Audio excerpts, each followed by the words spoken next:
Welcome to Movement Memos, a TRUTHOUT podcast about things you should know if you want to change the world. I'm your host, Kelly Hayes. Today's episode is the finale of our second season and of our first year of Movement Memos, and I'm so glad you could all join us. This is a time of mixed emotions for many of us, as our relief about Trump's exit slams up against the reality of the moment. A looming housing crisis, broken promises around stimulus checks, and a terrifying new strain of COVID-19 that is barreling towards dominance in the U.S.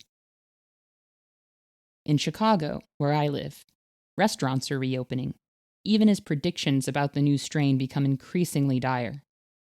Meanwhile, the vaccine rollout continues to falter, and we now have word that nearly 20 million doses may have gone missing under the Trump administration. It's overwhelming, to say the least. So what do we do when we get overwhelmed? Well, about 4 years ago, I was incredibly overwhelmed. I recognized Donald Trump as a would-be autocrat who was fueling a fascist movement, but I needed to know more. So I set out on a research project, and as it happened, my friend Ejeris Dixon, who is a grassroots strategist in New York City, had the very same idea. So over time, we mapped things out together. We read histories and strategic texts and talked with people who had survived autocracies, and we amassed a lot of knowledge that we put to work in our organizing. We weren't experts or historians. We were simply, as Ejeris would say, bitches who read.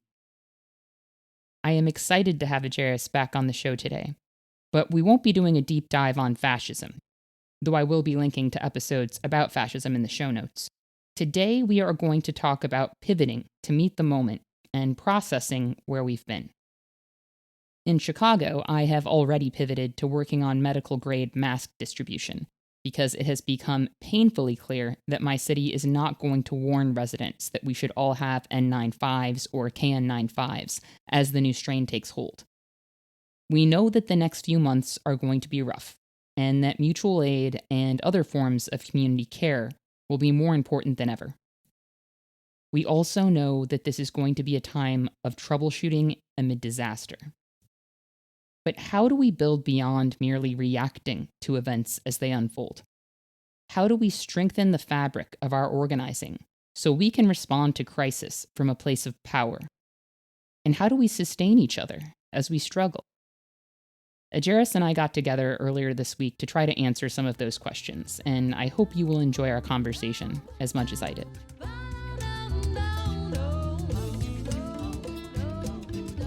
Today's guest is my friend, research buddy, and co-struggler, Ejeris Dixon. Ejeris is an organizer, a grassroots strategist, and co-author of the book Beyond Survival: Strategies and Stories from the Transformative Justice Movement. Ejeris, welcome back to the show. Thanks, Kelly. Excited to be with you.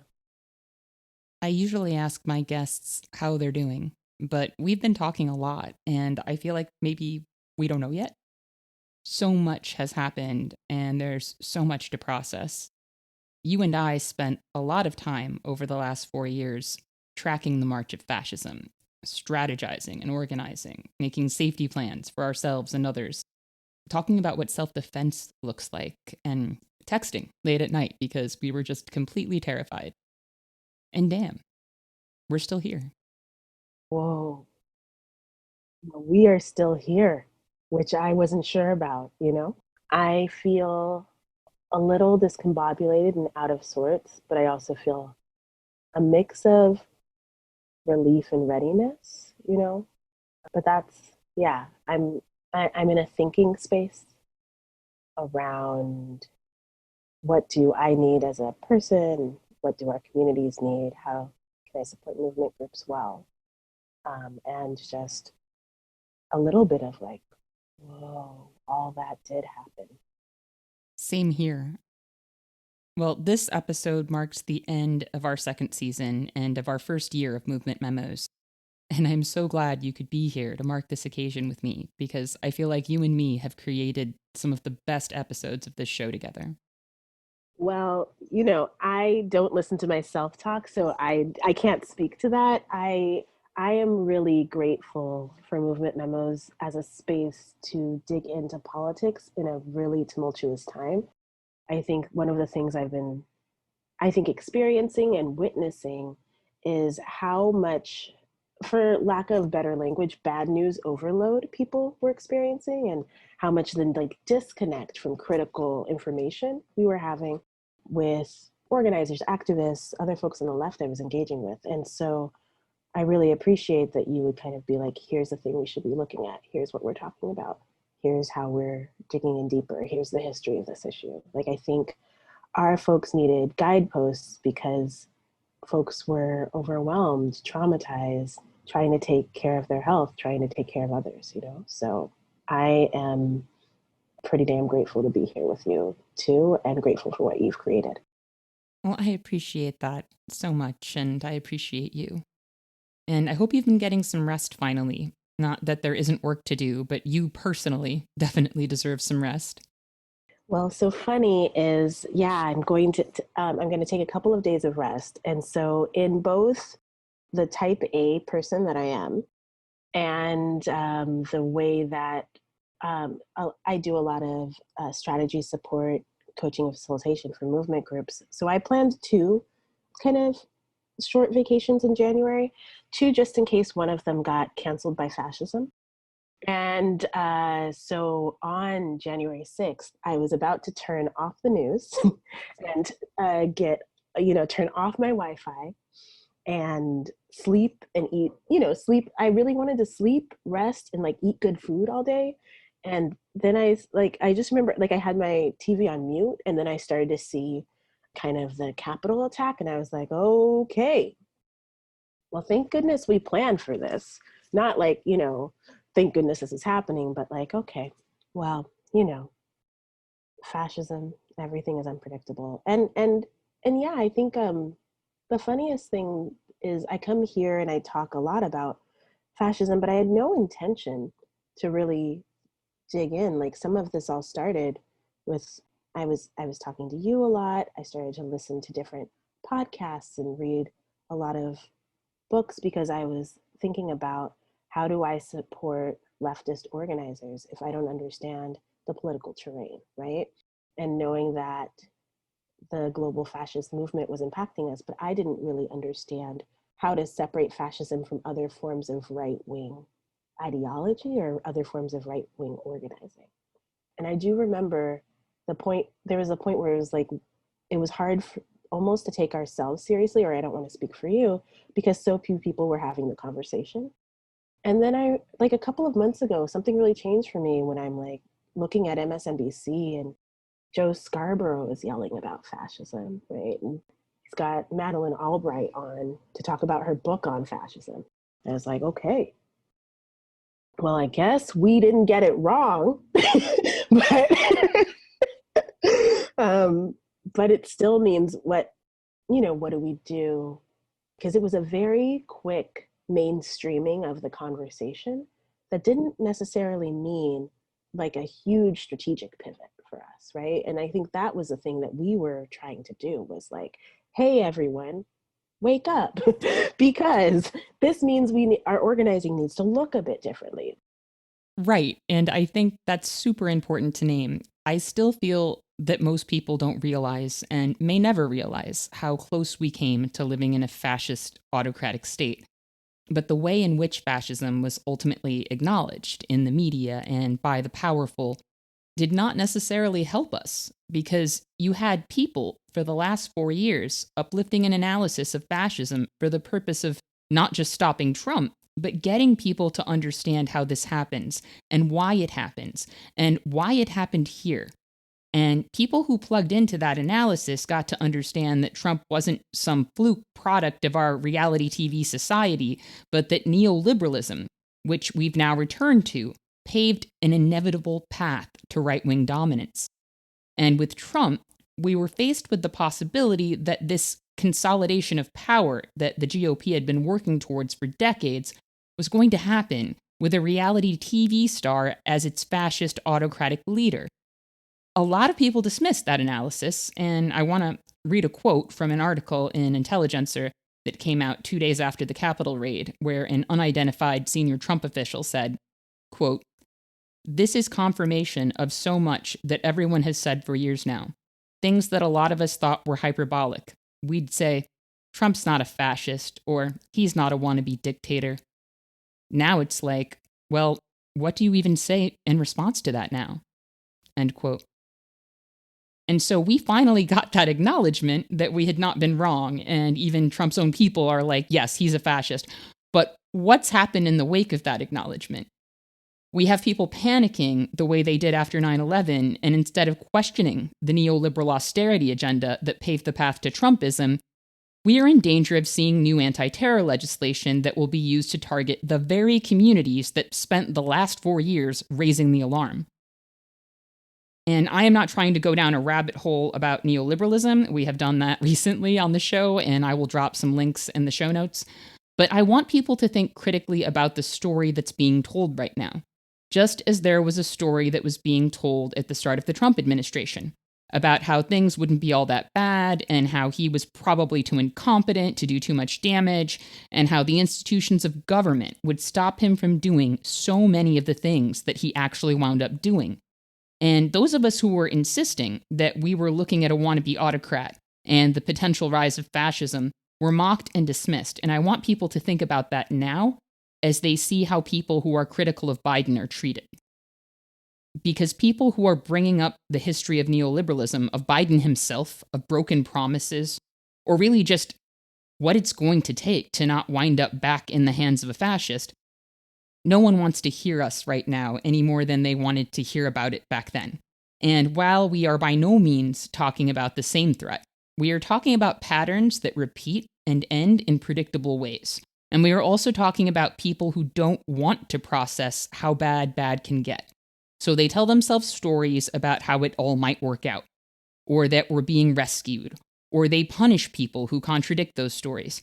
So I just want to caution our listeners that when you see people being told to shut up and stop fucking with everyone's peace of mind because they're explaining neoliberalism, or Biden's record, or how neoliberalism paved the path to fascism, and will again if we don't stop it, don't indulge that head in the sand nonsense, because trust me, it's no fun being the messenger.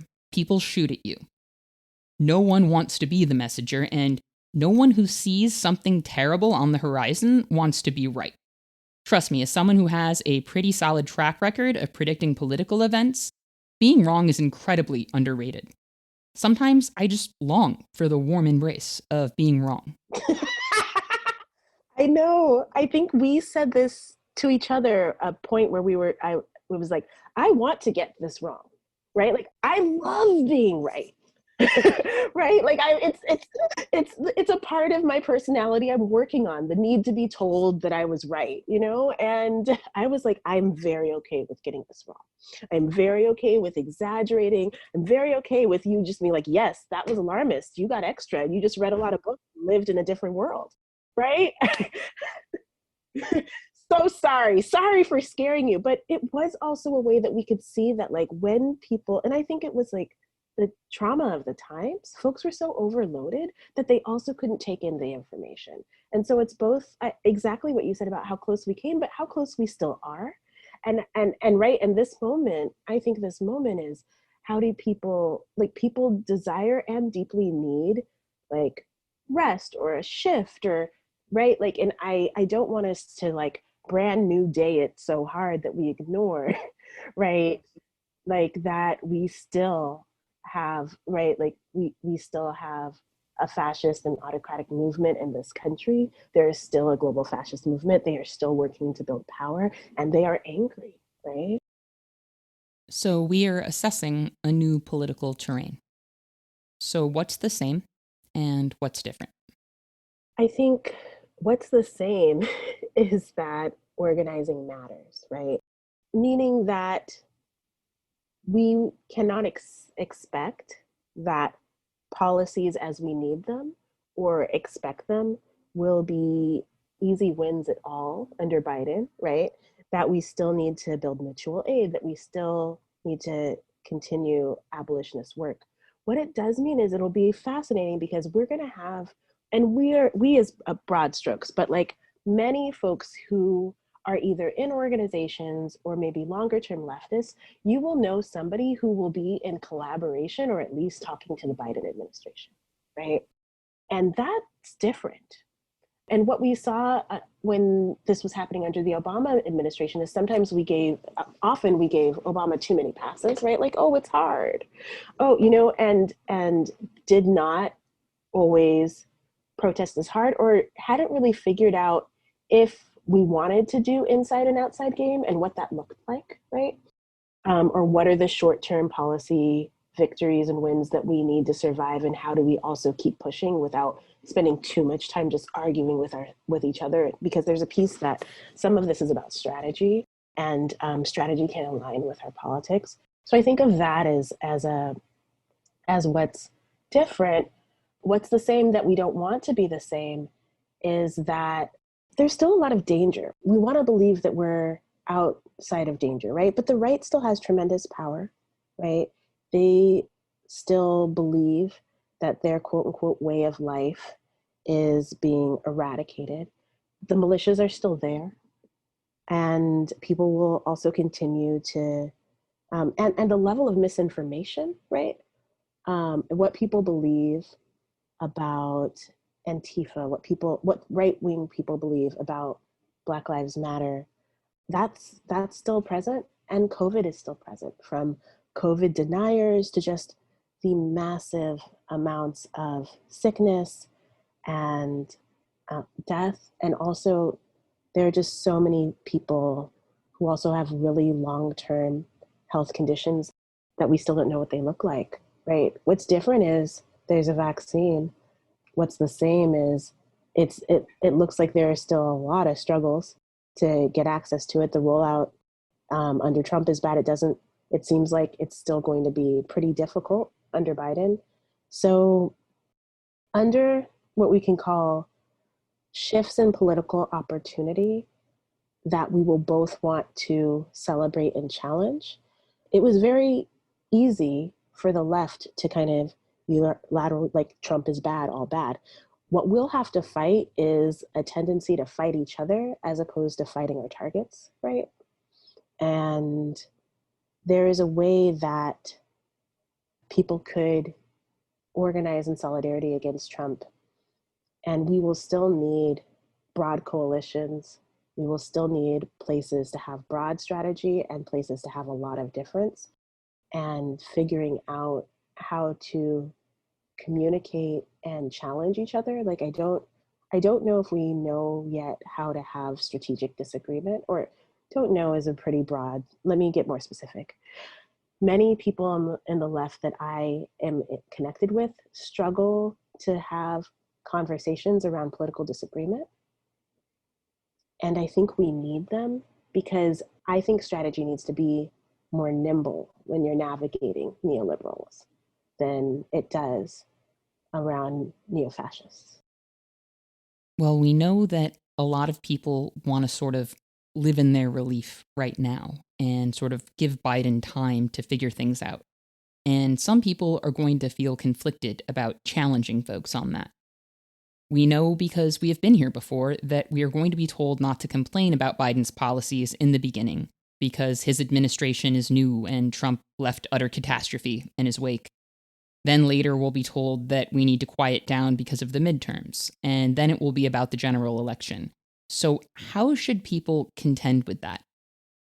I think that there's one piece where I want leftists to remember that leftists are a huge part of Trump's defeat. Like the electoral power that was harnessed, there were a ton of people who are not particularly fond of, don't believe in this system, who are like, we need to get Trump out so that we can have a better organizing terrain to defeat this global fascist movement and to build some policy victories. There's no way Biden wins without like a lot of leftist organizers who overlap with movement for Black lives and like migrants' rights movements and climate justice movement and so many like queer and trans liberation movements and BIPOC movements and indigenous movements. Like there's no way it happens. So I don't want us to forget that like we are the ones with the people power that built the people power. And so what's hard is because we have so many different visions of what we want, like what does a liberated society look like, we can get stuck around like when we have what I would call like the ability to move things, but what do we want, right? Like being against is a little easier than what are we for if we have the opportunity to build some pieces of that. What do we say to the liberals who tell us to shut up about Biden? So the liberals who will tell you to shut up are not the people who actually won the election, right? So it is only us deciding and choosing to play small, to listen to those voices, right? And everyone who said, we are, I'm doing electoral politics to choose, we're choosing our next opponent, right? Everyone who said that, I think all of us need to hold those organizations accountable for that stance and for that line, because there's going to be this piece where there's going to be a lot of like folks will be drawn in and drawn close to be advisors to the Biden administration, right? But the truth is that it's BIPOC movements that did this. And so we need to put like, yes, we deserve rest and relief. And we also need to think about what are the strategies and what are the policies that are needed for the next 2 years, particularly, so that we can get our communities more relief. Like, how are we thinking about housing? How are we thinking about healthcare, right? How are we thinking about the economic need of our communities so that we can strengthen our organizing? This is one of those moments where we lose power, like if we choose it, right? If we choose to kind of get stuck in more of an infighting mode as opposed to hear the policies, right? So I'm super excited about how M4BL has put out the Breathe Act, and they're like, and now we push this, right? And so I think it is about knowing what we want, going for it hard, and continuing some of the United Front and coalition alliances that people built to build power, and to not forget about to not have, I know a lot of folks who did electoral work, not just to win particular elections, but to build bigger bases, right? To build deeper relationships. And so what are the mutual aid needs of those communities? How do we support those communities? And how do we continue to build power outside of an electoral frame, but not ignoring the electoral context? So, how do we stay in the game after the last 4 years, but especially 2020? We saw an explosion of mutual aid efforts at the start of the pandemic, some of which have endured, but we as a society are still far too insular to do some of the work that needs to be done. I think it's still incredibly challenging under COVID for people to build new relationships under these times, because so much is happening virtually. And we also know that so many low-income community members don't have a lot of access to the internet or are not as present on social media. But so I get really curious about both mutual aid base building and what I would also call like, what are the ways that folks, what's the relief team for folks who've been doing mutual aid for the last year? And I mean, maybe my big top line for, no, maybe I think the answer for whatever question you ask me, Kelly, will be join an organization, build build broad alliances, meet people you don't know, and support the people you do know to deepen their political work. Because I think that's needed right now. Can you say a bit more about those relief teams? Because we really need those. Yeah, and that's what I mean. So I think that it's unfair and difficult to ask folks who are exhausted to just keep going indefinitely. And I spent about 10 years doing active rapid response on violence and murder of queer and trans people of color. And so often when people talk about resilience or sustainability, they'll talk about the breaks that the people who are doing the work need. But sometimes you just need coverage, whether you need 24-hour coverage or you need to cover a neighborhood or whatever you need, right? And so I think of it as like, how do we bring in enough people so that we can think of it as shift work, right? And so that's what I'm thinking about around relief teams. So, like I'm slightly connected to some of the mutual aid networks in my neighborhood. And that was mostly because I was struggling to figure out how to do that with my other political commitments and my asthma, right? But I think there are a lot of ways that I'm down to be like on the relief team. So I think it's what's hard is that when folks do really tough work for a long time, there is a tendency to get insular because you have built trust, right? And new people can create a context for disagreement and misalignment and all of these other pieces, or just differences in political perspective or just differences in political education. And so, yeah, I'm just like, if everybody thought about what is the political project that I could increase my activity within, whether you want to think about this relief team idea, or you want to deepen your work in another place, or you want to think about who you want to join, I think we need it. And it may not just be, I don't think it's just about mutual aid. I think a lot of us need someone to tap us on the shoulder virtually, you know, and say like, hey, homie, take a break. It was a hard year and I can do more. That resonates with me a lot as someone who has struggled with my health in the last year. Even when I was diagnosed with COVID last spring, I was in my bed with my laptop, organizing and trying to help people who wanted to take action connect with other people in their neighborhoods, because it is hard for folks to just meet a bunch of new people when everyone's afraid to be around other people. So that takes work. That takes having folks people will trust with their information. And I worked on mourning and healing projects so we could connect people with pastoral counseling and grief counseling as mutual aid, and help folks organize Zoom funerals if they didn't know how to do that. And I will say, me getting sick helped make that project sustainable, because I didn't have the option of making myself so necessary that I could become a weakness.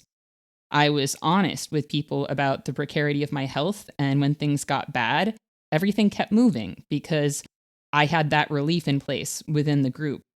And I just had a great meeting with that group this past week, and we are still offering that help. We will actually be looking for more providers soon to volunteer. But I had to again tell folks that there were very finite things I could contribute at this time, because I am again dealing with some health stuff, which could be lingering effects of COVID. We just don't know. But it's limiting. And while I am in this limited moment, that work will continue because we have honest communication and commitment. And when something needs to happen, the team works the problem. And I am so grateful for that. Yeah.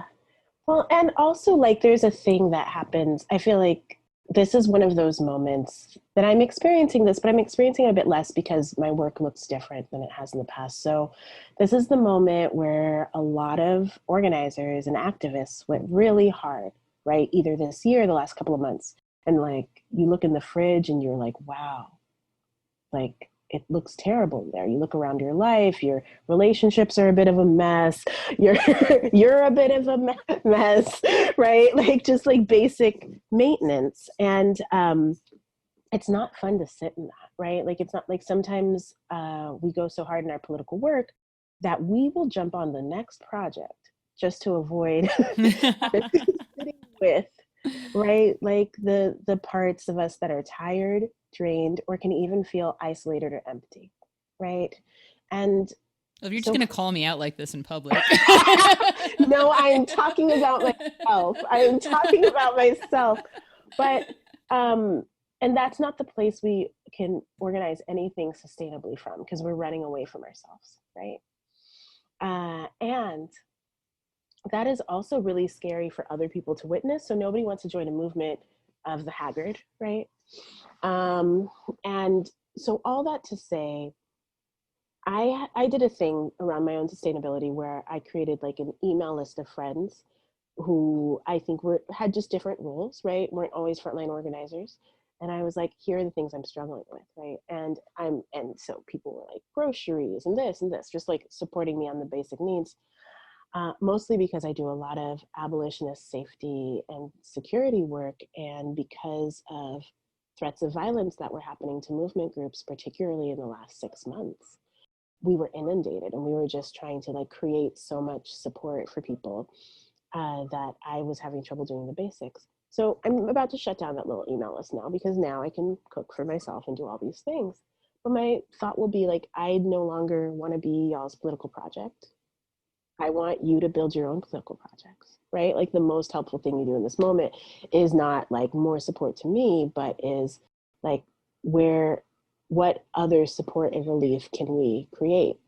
Like I think we're struggling on the left around figuring out how to have a space of like, I think opt-in or consent, like everyone can do what they can.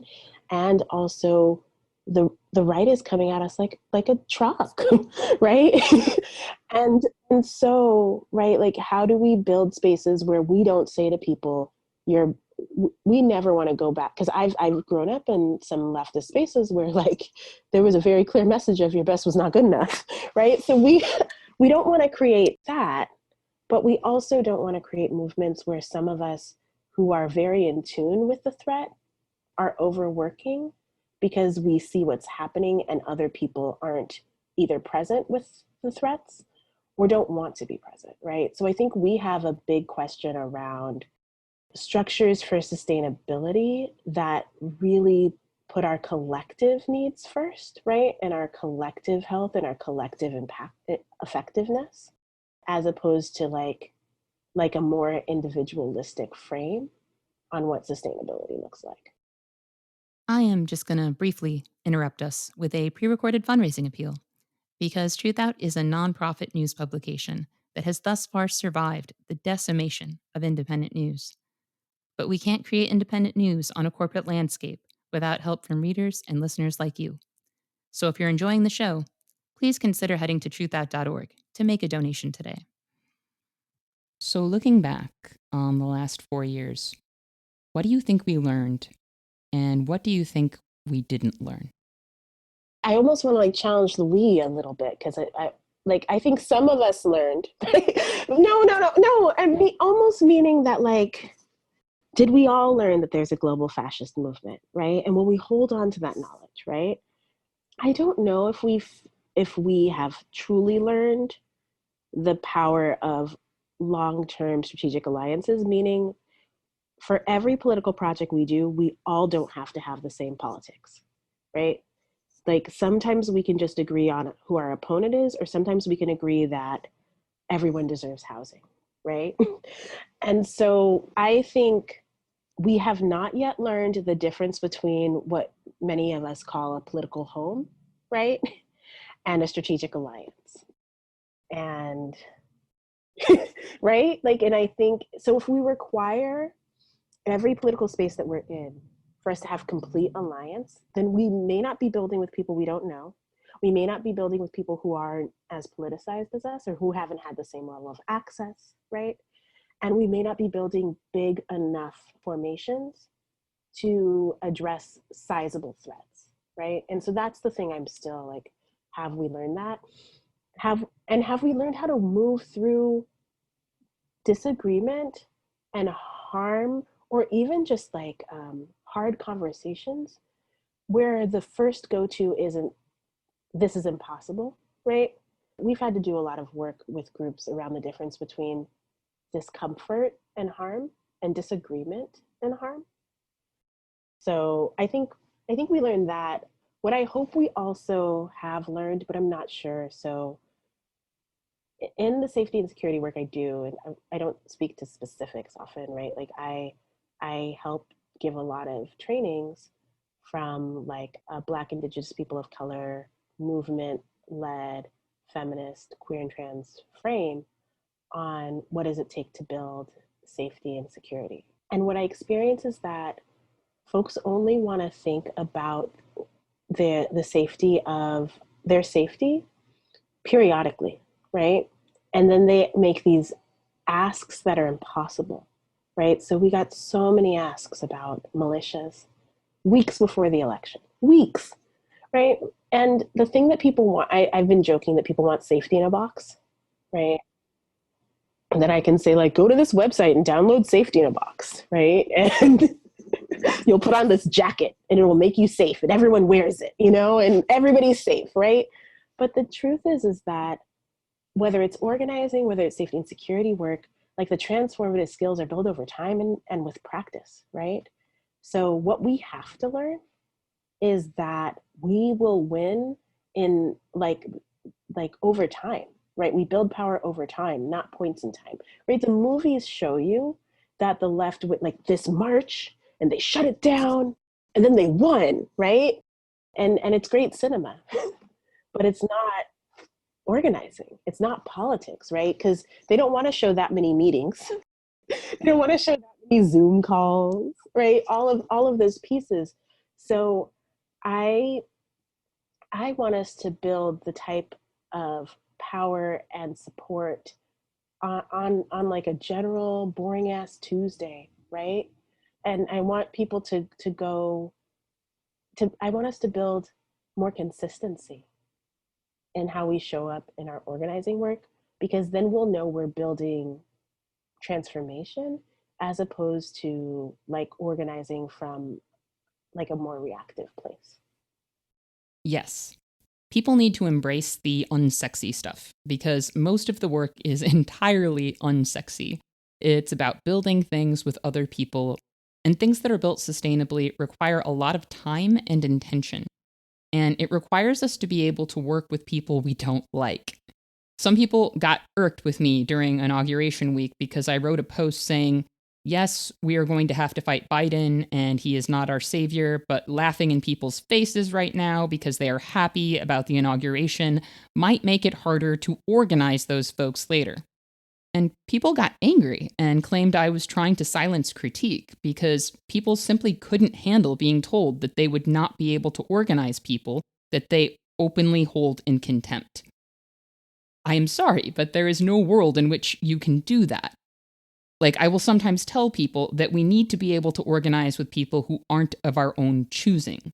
And when I say this, then folks will immediately come back at me with lists of people and types of people who they won't organize with. They jump straight to exclusion and the people they want absolutely nothing to do with, rather than asking themselves, okay, but who could I give a chance? Who could you challenge yourself to work with? Because you will not build anything by writing lists of people who are not welcome.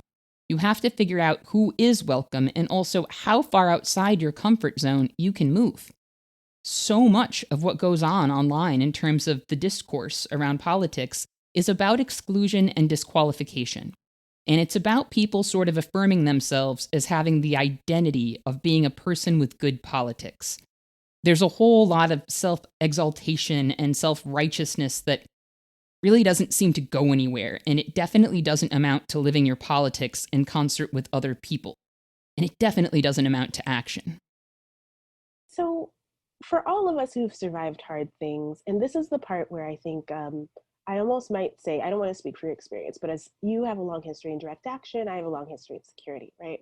You don't get to choose whose body you put yourself on the line for. You just don't.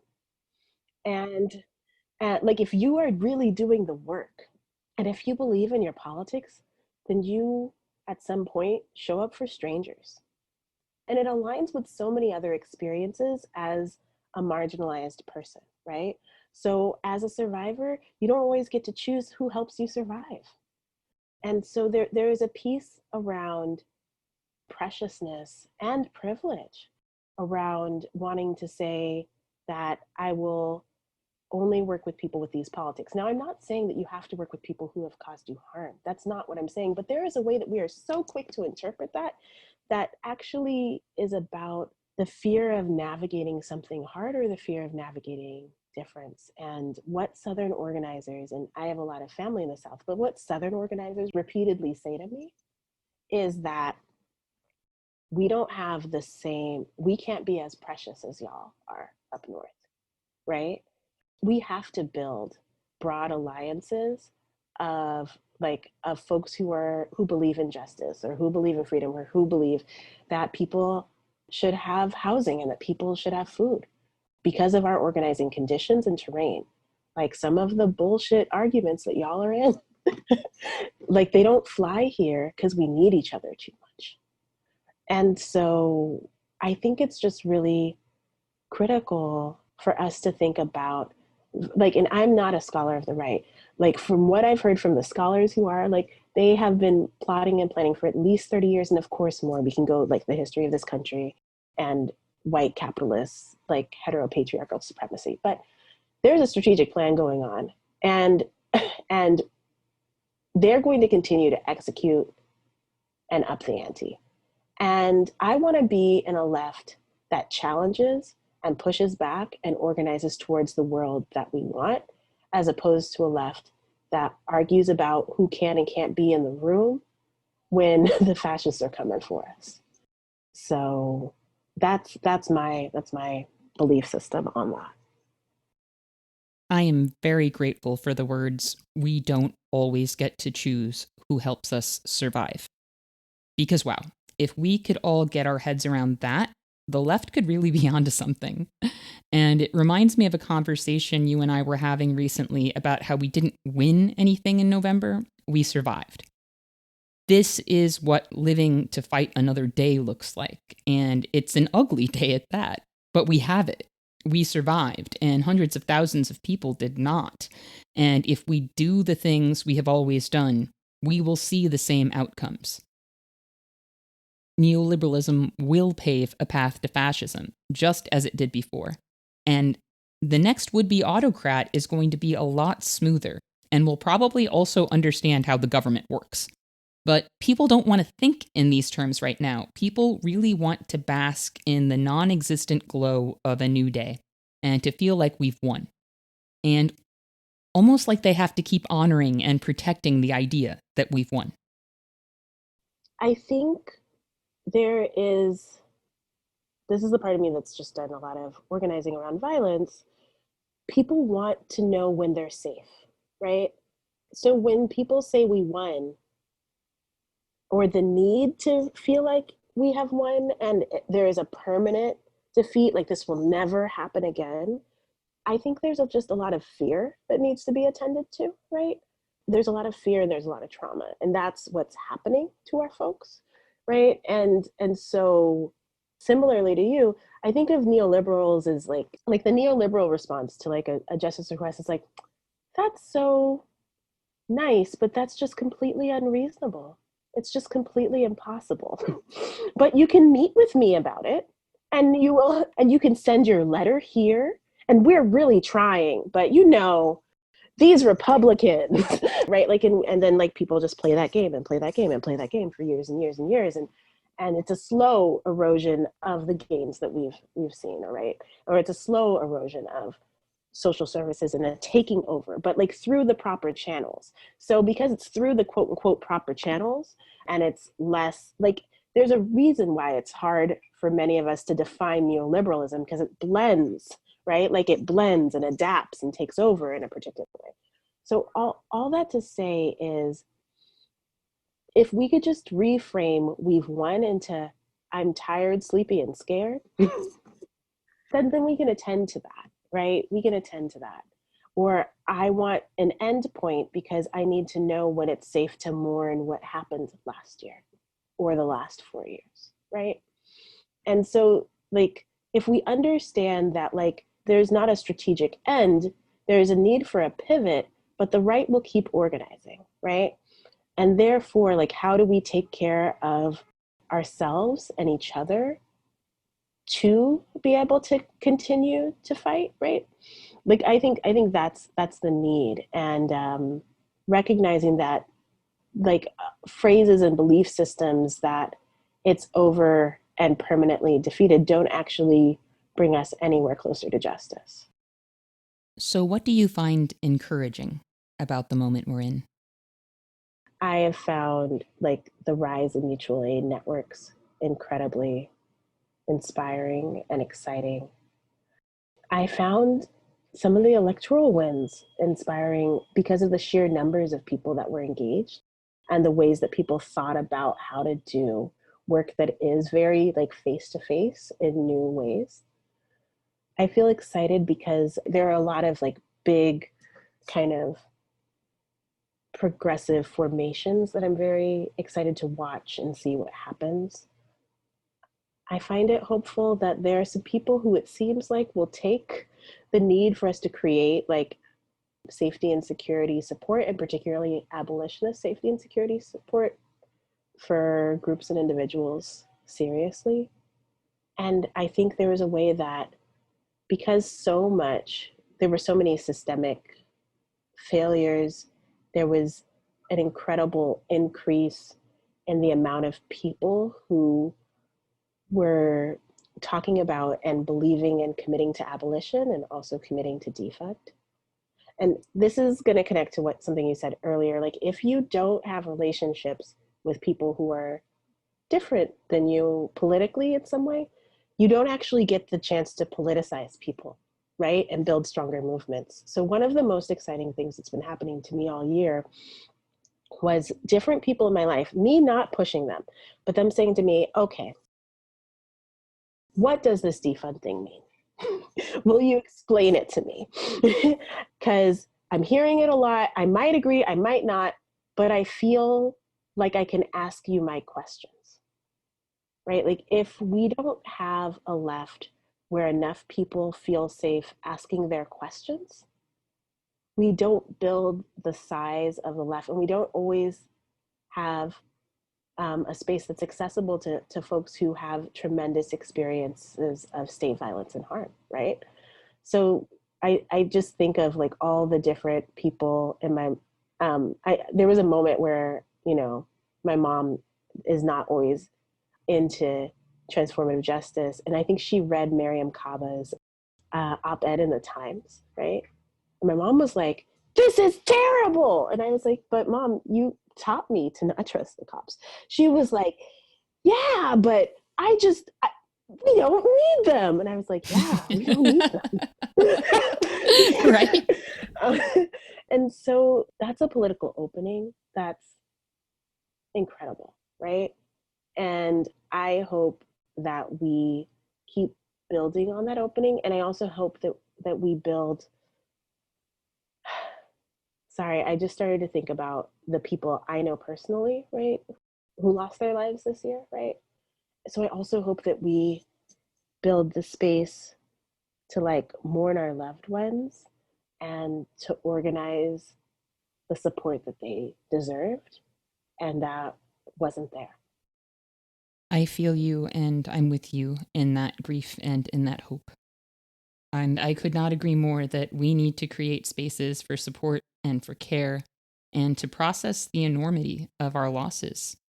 And also to honor and appreciate people while they're still here with us. You and I have talked a lot and complained a lot about people who didn't listen, who called us names for trying to warn them for the last 4 years that they were dealing with a fascist. But there were some pretty great people who did listen, or who had been raising the alarm themselves, and who did organize and who did take really important steps to create more safety in their communities and to remove Donald Trump. And some of those people may be tired, sleepy, and scared, but they are going to organize this year and take on neoliberalism. So, as we wrap this season finale of the show, is there anything you would like to convey to those people specifically? Oh, I my first thought was hugs, and that's hard now. So real. I was like, virtual hugs just doesn't sound this, but it's tremendous love, right? It's tremendous love because there has been so much. People have been under like incredible pressure, right? And unfair amounts of pressure. And I know so many people who just didn't have enough support, whether it was that their organization was too small to meet the need, or they were the only one in their formation or their collective who had this skill, right? Where all of our language and training around how to be healthy in this work didn't fit their context, right? And they just kept going while they were sick and they just kept going, right? And so to everyone who gave more than they probably had or who like lost something of themselves in the process, it's really hard to do the work that many people benefit from when it takes a lot from you individually, right?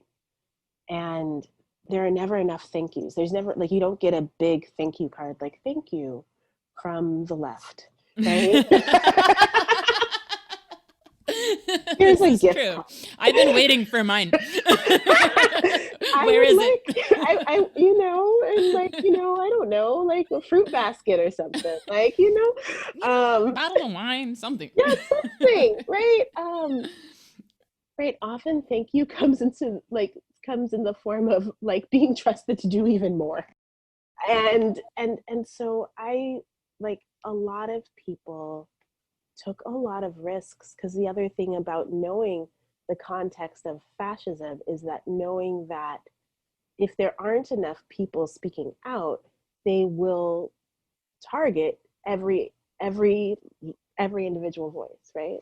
Right? Target and eliminate. So for people who held that and kept going and struggled to maintain, I am so grateful to be in community with so many of you and grateful for your work. And I will say thank you on behalf of the left because there was tremendous labor and tremendous sacrifice. And much of it is not seen. That is helping a lot of people feel more ease right now.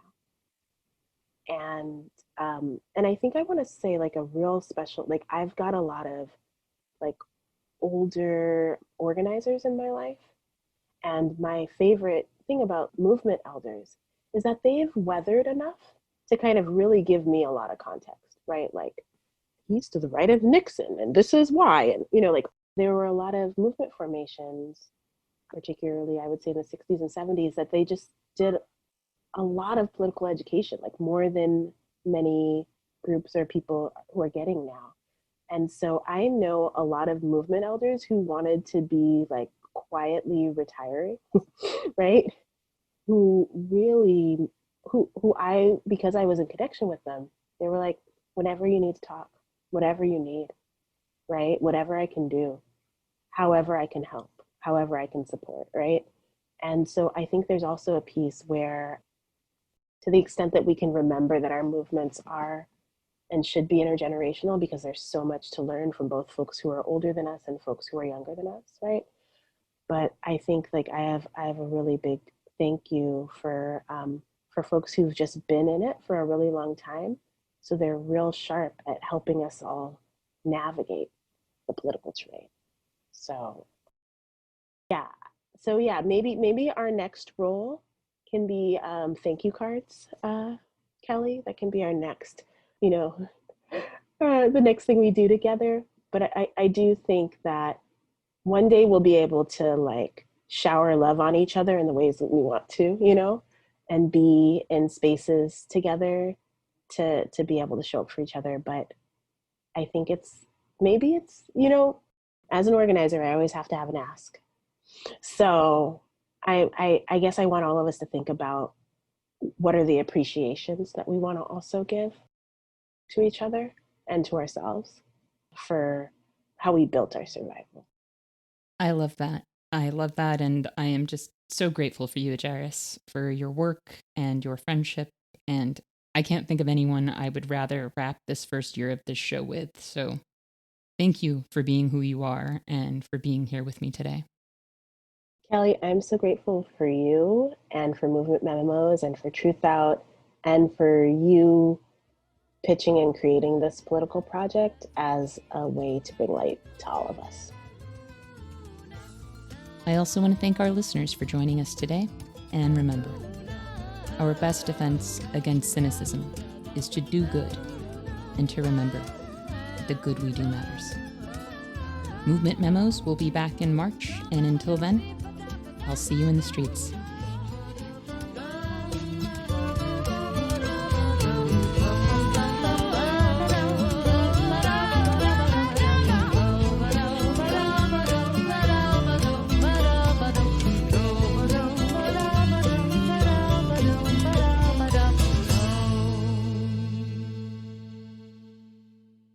Thank you for listening to Movement Memos.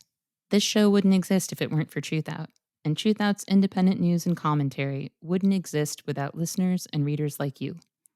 We have no paywalls, no corporate sponsors, and no ads, except for fundraising appeals like this one. So if you can and would like to support our work, please consider dropping by truthout.org to make a donation today.